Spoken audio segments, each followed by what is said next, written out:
Hello, everybody. Thank you so much for tuning in today. This is the Bodega Cat Book Club Financial Edition, and we are continuing our reading from the book The Creature from Jekyll Island by G. Edward Griffin. And this is Chapter 1, Part 2.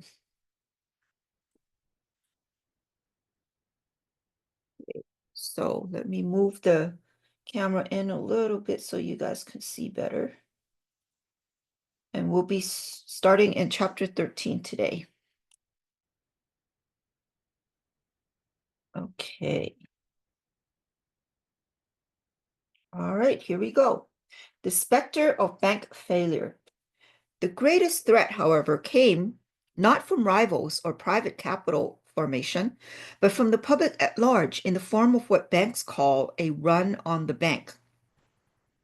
This is because when banks accept a customer's deposit, they give in return a balance in his account.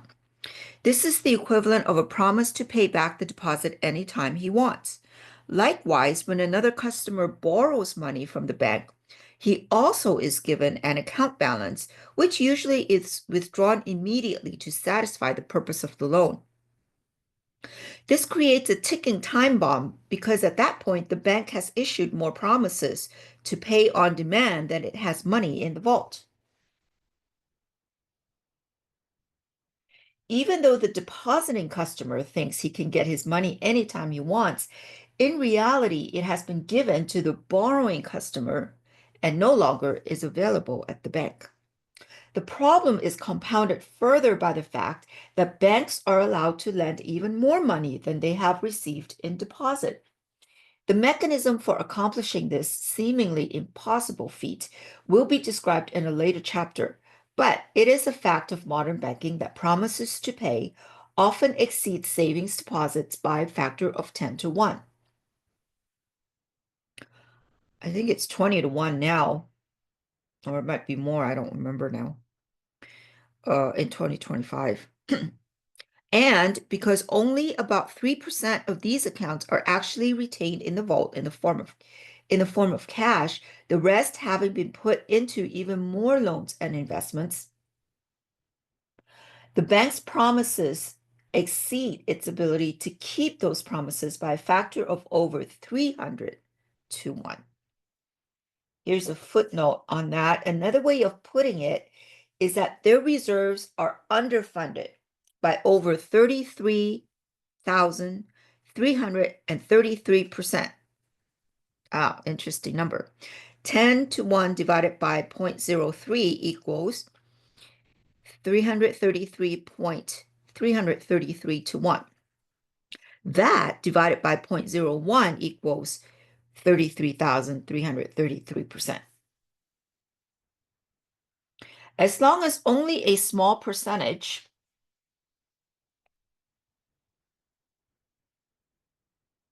of depositors request their money at one time, no one is the wiser.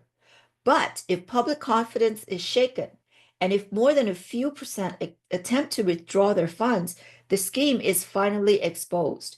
The bank cannot keep all its promises and is forced to close its doors. Bankruptcy usually follows in due course. Ultimate Ponzi scheme, eh? Currency drains. The same result could happen, and prior to the Federal Reserve System, often did happen, even without depositors making a run on the bank. Instead of withdrawing their funds at the teller's window, they simply wrote checks to purchase goods or services. People receiving those checks took them to a bank for deposit. If that bank happened to be the same one from which the bank was drawn, then all was well, because it was not necessary to remove any real money from the vault. But if the holder of the bank took it to another bank, it was quickly passed back to the issuing bank and settlement was demanded between banks. This is not a one-way street, however. While the downtown bank is demanding payment from the uptown bank is also clearing checks and demanding payment from the downtown bank. As long as the money flow in both directions is equal, then everything can be handled with simple bookkeeping. But if the flow is not equal, then one of the banks will have to actually send money to the other to make up the difference. If the amount of money required exceeds a few percentage points of the bank's total deposits, the result is the same as a run on the bank by depositors. This demand of money by other banks rather than by depositors is called a currency drain. In 1910, the most common cause of bank having to declare bankruptcy due to a currency drain was that it followed a loan policy that was more reckless than that of its competitors. More money was demanded from it because more money was loaned by it. It was dangerous enough to lend 90% of their customers' savings, keeping only $1 in reserve out of every 10, but that had proven to be adequate most of the time. Some banks, however, were tempted to walk even closer to the precipice. They pushed the ratio to 92%, 95%, 99%.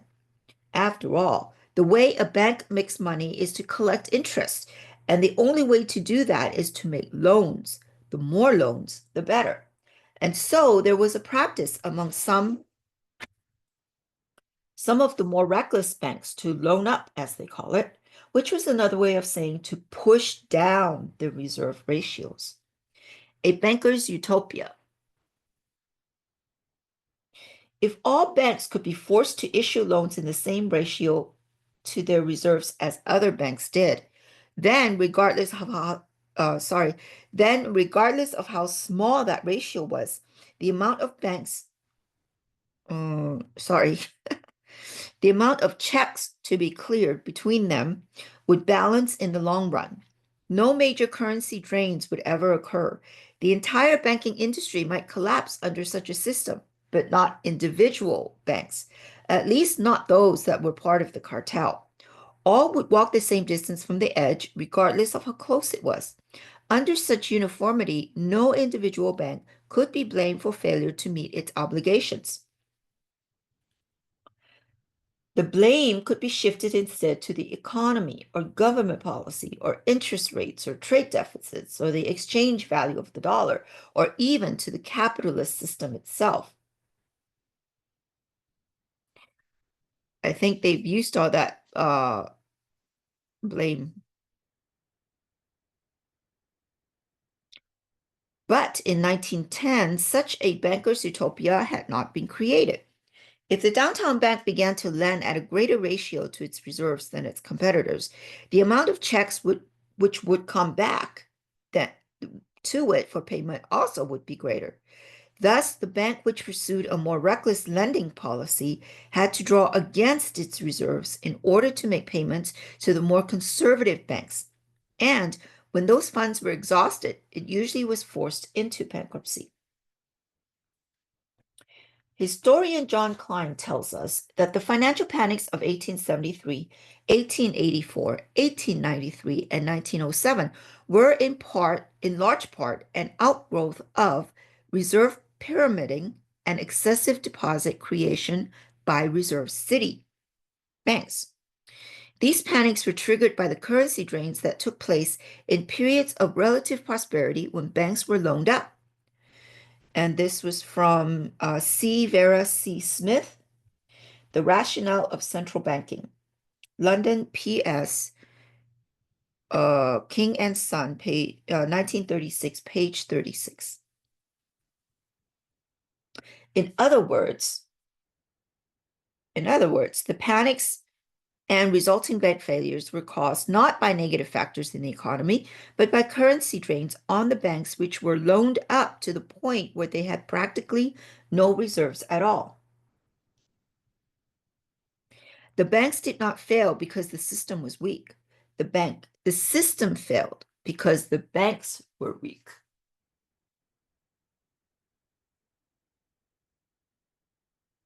Okay. This was another common problem that brought 7 men over 1,000 miles to a tiny island off the shore of Georgia. Each was a potentially fierce competitor, but uppermost in their minds were the so-called panics and the very real 1,748 bank.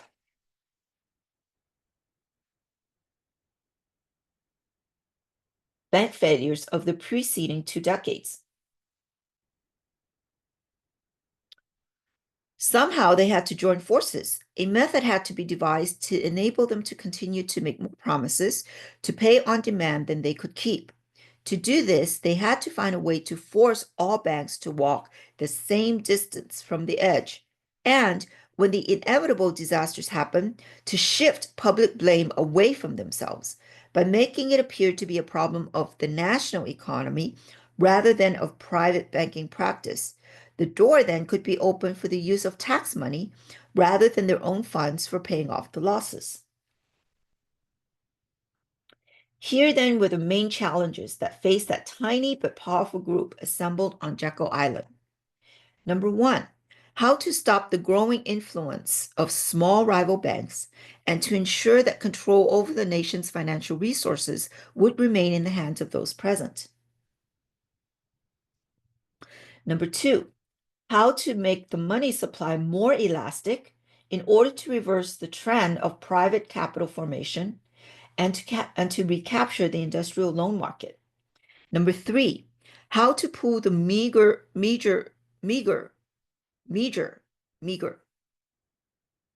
sorry.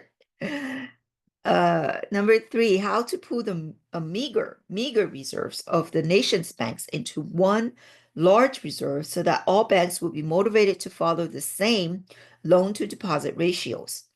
This would protect at least some of them from currency drains and bank runs. Four, should this lead eventually to the collapse of the whole banking system, then how to shift the losses from the owners of the banks to the taxpayers.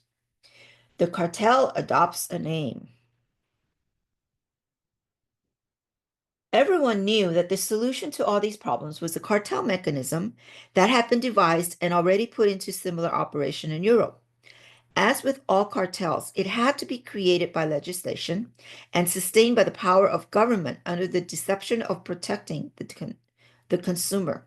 The most important task before them, therefore, can be stated as objective number 5. 5.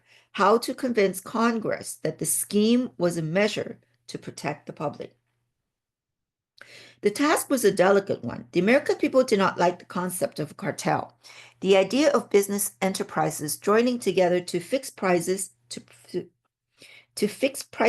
and prevent competition was alien to the free enterprise system. It could never be sold to the voters.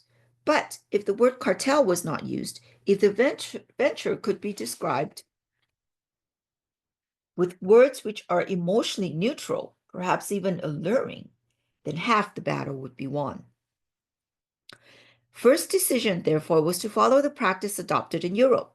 Henceforth, the cartel would operate as a central bank, and even that was to be but a generic expression. For purposes of public relations and legislation, they would devise a name that would avoid the word bank altogether and which would conjure the image of the federal government itself. Further, to create the impression that there would be no concentration of power, they would establish regional branches of the cartel and make that a main selling point. Stevenson tells us Aldrich entered this discussion at Jekyll Island an ardent convert. Sorry for all the mistakes, you guys. It's not easy reading out loud. My apologies. Okay, Aldrich entered this discussion at Jekyll Island an ardent convert to the idea of a central bank. His desire was to transplant the system of one of the great European banks, say the Bank of England, bodily to America. And this quote was from Stevenson, page 378. But political expediency required that such plans be concealed from the public. As John Kenneth Galbraith explained it, it was Aldrich's thought, to outflank the opposition by having not one central bank, but many, and the word bank would itself be avoided. And that quote was from John Kenneth Galbraith, Money, Whence It Came, Where It Went, Boston, Houghton Mifflin, 1975, page 122. With the exception of Aldrich, all of those present were bankers, but only one was an expert on the European model of a central bank. Because of this knowledge, Paul Warburg became the dominant and guiding mind throughout all of the discussions. Even a casual perusal of the literature on the creation of the Federal Reserve System is sufficient to find that he was indeed the cartel's mastermind. Galbraith says, Warburg has, with some justice, been called the father of the system. And that quote was from Galbraith, page 128. Professor Edwin Seligman, a member of the international banking family of J and W. Seligman, and head of the Department of Economics at Columbia University, writes that in its fundamental features, the Federal Reserve Act is the work of Mr. Warburg more than any other man in the country. And that quote was from the Academy of Political Science, Proceedings, 1914, Volume 4, Number 4, page 387.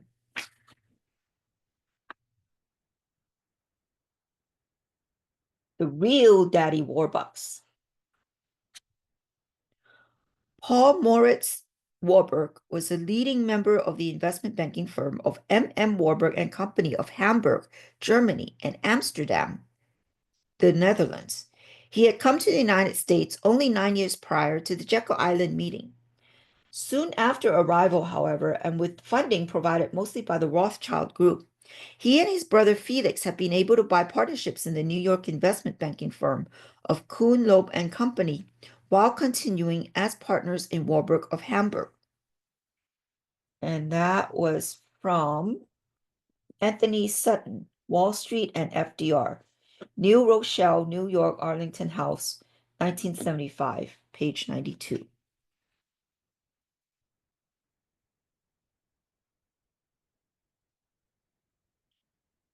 Within 20 years, Paul would become one of the wealthiest men in America, with an unchallenged domination over the country's railroad system.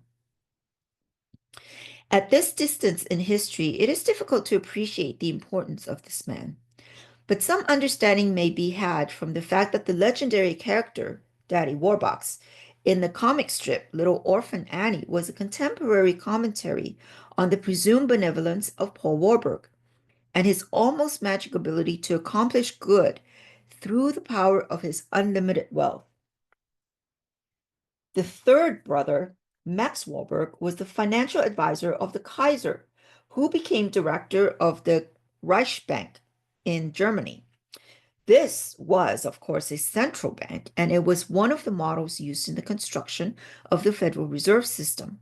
Incidentally, a few years later, the Reichsbank would create the massive hyperinflation in Germany, which wiped out the middle class and the entire economy as well. Paul Warburg soon became well known on Wall Street as a persuasive advocate for a central bank in America.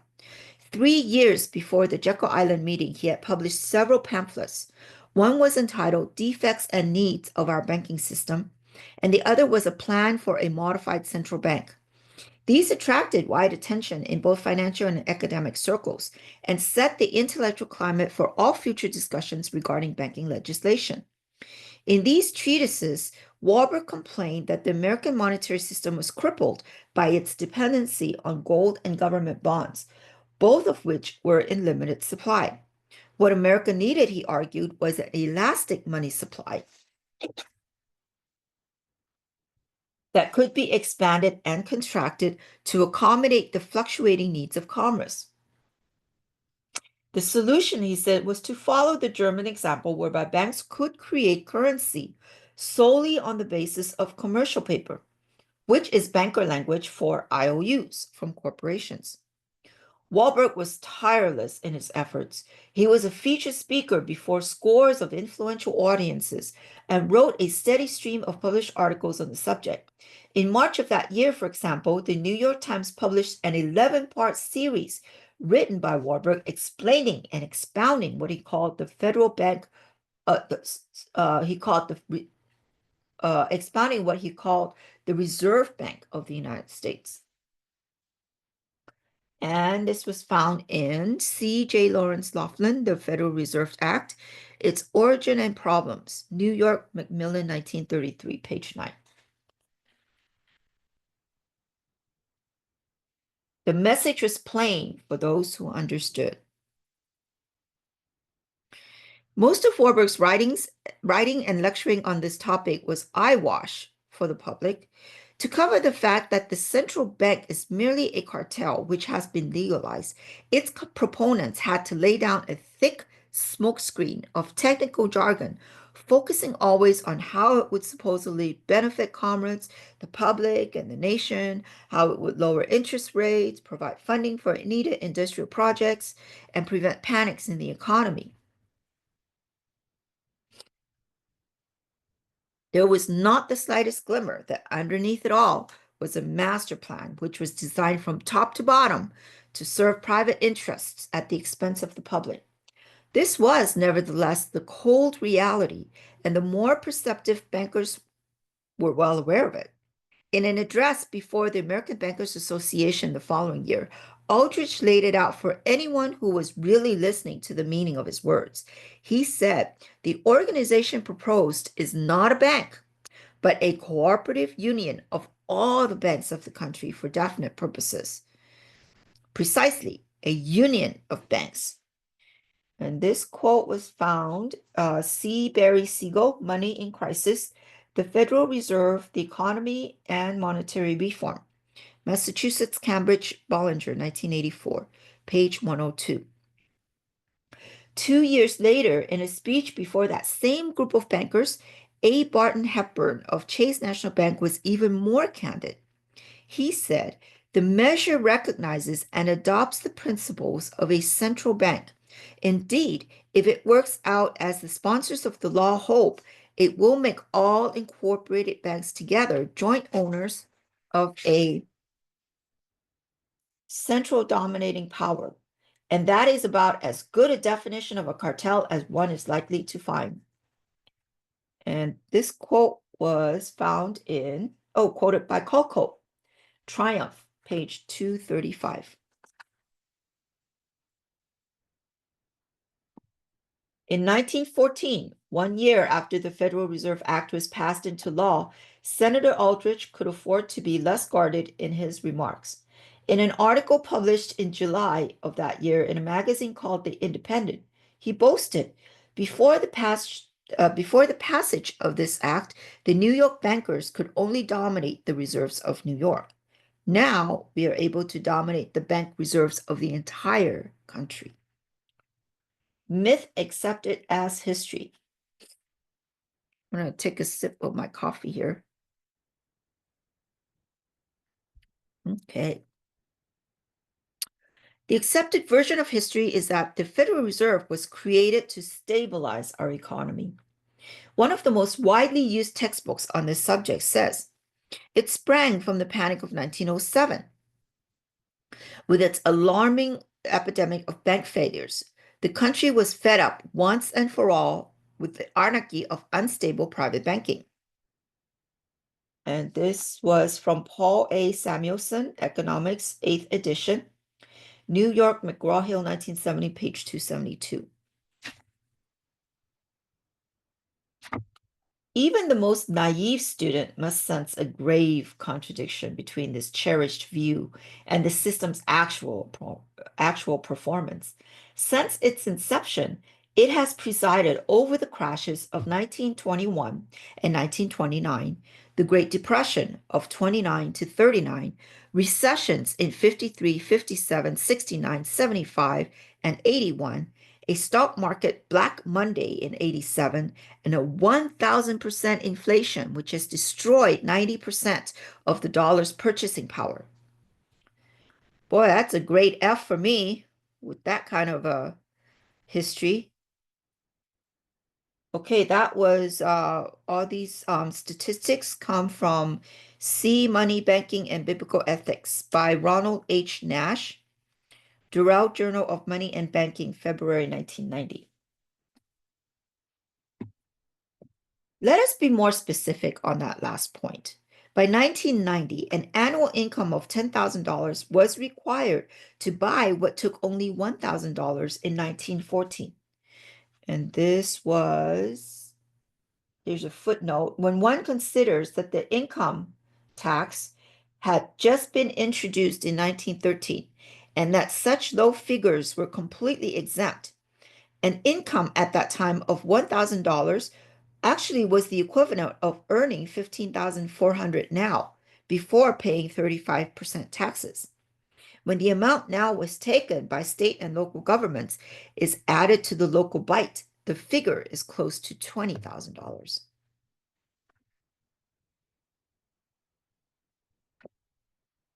That incredible loss in value was quietly transferred to the federal government in the form of hidden taxation, and the Federal Reserve System was the mechanism by which it was accomplished. Actions have consequences. Yeah, it's called karma.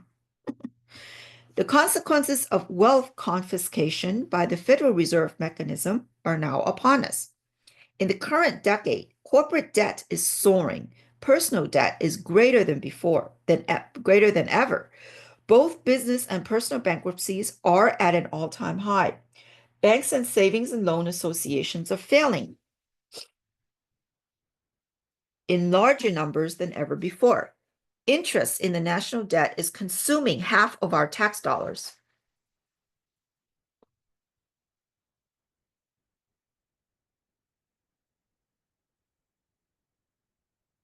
Heavy industry has been largely replaced by overseas competitors. We are facing an international trade deficit for the first time in our history. 75% of downtown Los Angeles and other metropolitan areas is now owned by foreigners, and over half of our nation is in a state of economic recession. Wow.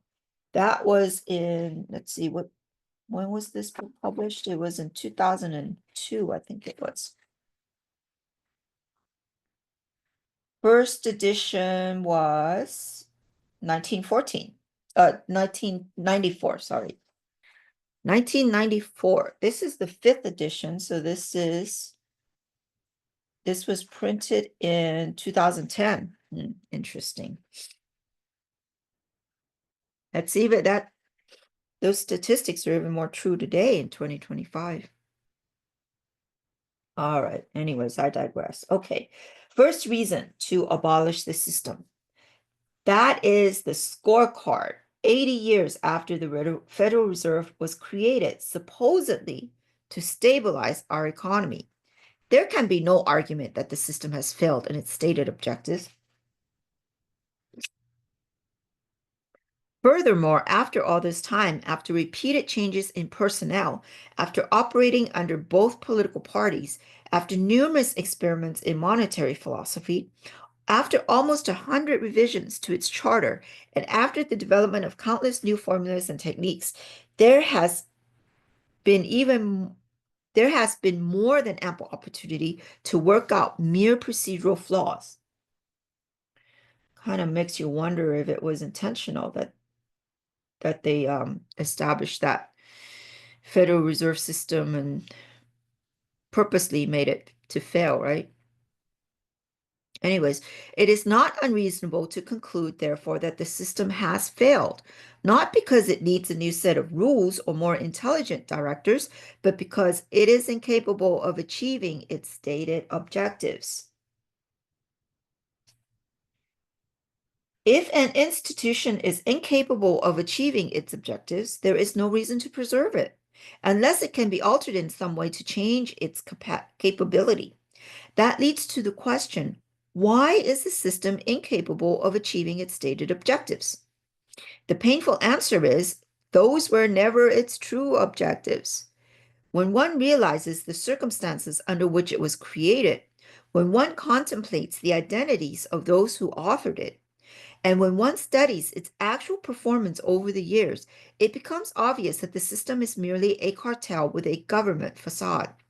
There is no doubt that those who run it are motivated to maintain full employment, high productivity, low inflation, and a generally sound economy. They're not interested in killing the goose that lays such beautiful golden eggs. But when there is a conflict between the public interest and the private needs of the cartel, a conflict that arises almost daily, the public will be sacrificed. That is the nature of the beast. It is foolish to expect a cartel to act in any other way. This view is not encouraged by establishment institutions and publishers. It has become their apparent mission to convince the American people that the system is not intrinsically flawed. It merely has been in the hands of bumbling oafs. For example,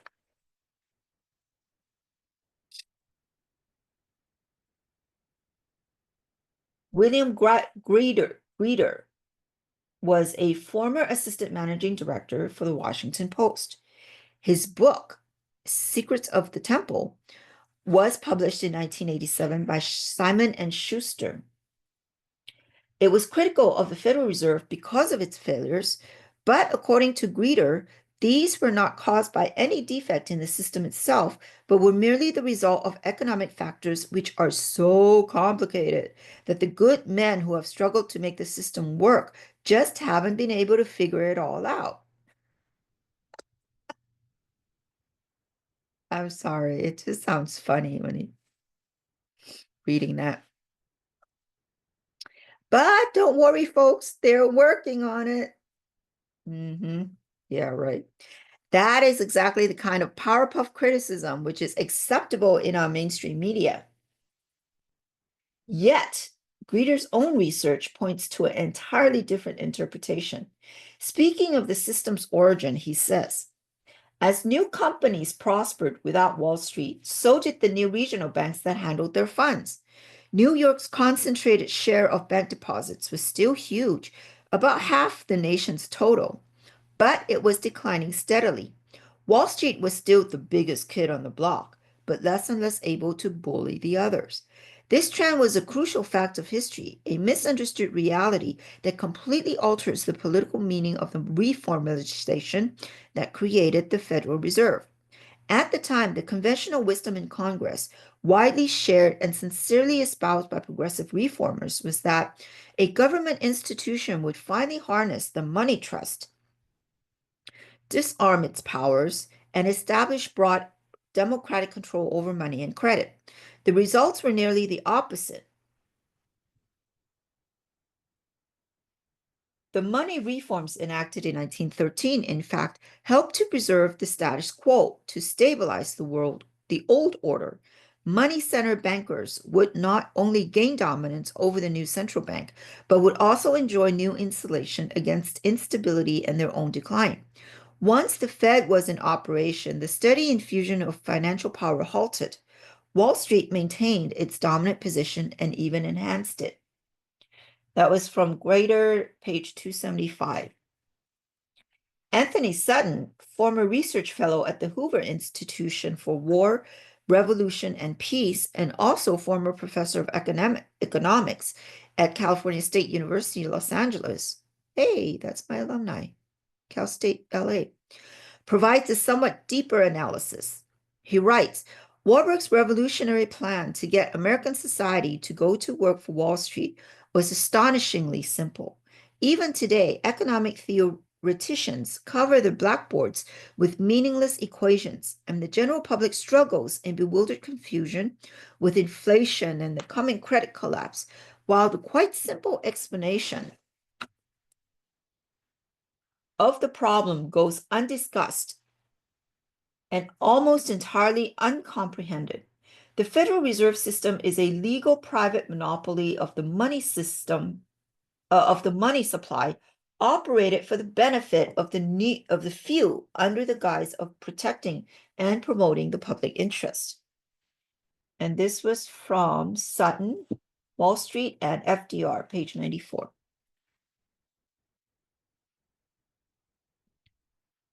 The real significance of the journey to Jekyll Island and the creature that was hatched there was inadvertently summarized by the words of Paul Warburg's admiring biographer, Harold Kellogg. Paul M. Warburg is probably the mildest-mannered man that ever personally conducted a revolution.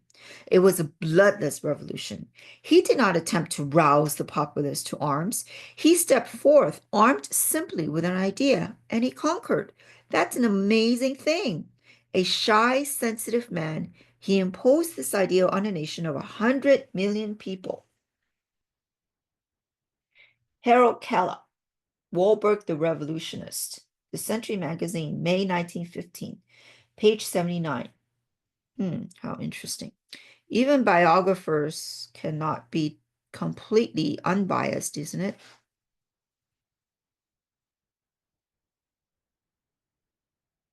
Summary. The basic plan for the Federal Reserve System was drafted at a secret meeting held in November of 1910 at a private resort of J.P. Morgan on Jekyll Island off the coast of Georgia. Those who attended represented the great financial institutions of Wall Street and indirectly Europe as well. The reason for secrecy was simple. Had it been known that rival factions of the banking community had joined together, the public would have been alerted to the possibility that the bankers were plotting an agreement in restraint of trade, which of course is exactly what they were doing. What emerged was a cartel agreement with 5 objectives: stop the growing competition from the nation's newer banks, obtain a franchise to create money out of nothing for the purpose of lending, get more control of the reserves of all banks so that the more reckless ones would not be exposed to currency drains and bank runs, get the taxpayer to pick up the cartel's inevitable losses, and convince Congress that the purpose was to protect the public. It was realized that the bankers would have to become partners with the politicians and that the structure of the cartel would have to be a central bank. The record shows that the Fed has failed to achieve its stated objectives. That is because those were never its true goals. As a banking cartel, and in terms of the 5 objectives stated above, it has been an unqualified success. It might be interesting to kind of see if we list the objectives from the perspective of the bankers, you could probably say that they were a success from their perspective, right? From the banker's perspective. Oh, here's some pictures. All right, so this is a picture of Nelson W. Aldrich, who's the mastermind behind the whole thing. Here's Henry P. Davison. I think these were the ones in Jekyll Island, I think. Oh, let's read this. The 6 men who attended the secret meeting on Jekyll Island, where the Federal Reserve System was conceived, represented an estimated 1/4 of the total wealth of the entire world. They were 1. Nelson W. Aldrich, Republican whip in the Senate, chairman of the National Monetary Commission, father-in-law to John D. Rockefeller Jr. Okay, that's Aldrich right there. Oops, that's Aldrich. And then number 2 is Harry P. Davison, which is the senior partner of J.P. Morgan Company. And he looks like this, Henry P. Davison, with the hat. The 3rd person is A. Platt Andrew, Assistant Secretary of the Treasury. This is part of the government. Abraham Piatt Andrew. Number 4 is Frank A. Vanderlip, President of the National City Bank of New York, representing William Rockefeller. Here's a picture of him, Frank A. Vanderlip, with a little pipe. The 5th one is Benjamin Strong, head of J.P. Morgan Bankers Trust Company, later to become head of this system. I was going to say head of the syndicate. Probably not far from that. Here's Benjamin Strong. And then the last one is Paul M. Wahlberg, a partner in Kuhn Loeb and Company, representing the Rothschilds and Warburgs in Europe. He was the one with the European banking knowledge, Paul M. Warburg. And that's the end of chapter 1. Well, thank you so much for joining us today. I apologize for all the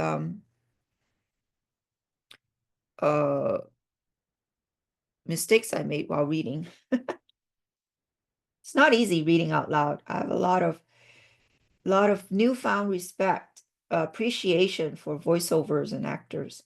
Okay, so we'll continue next week. And in the meantime, I hope you guys all have a great day. Bye-bye now.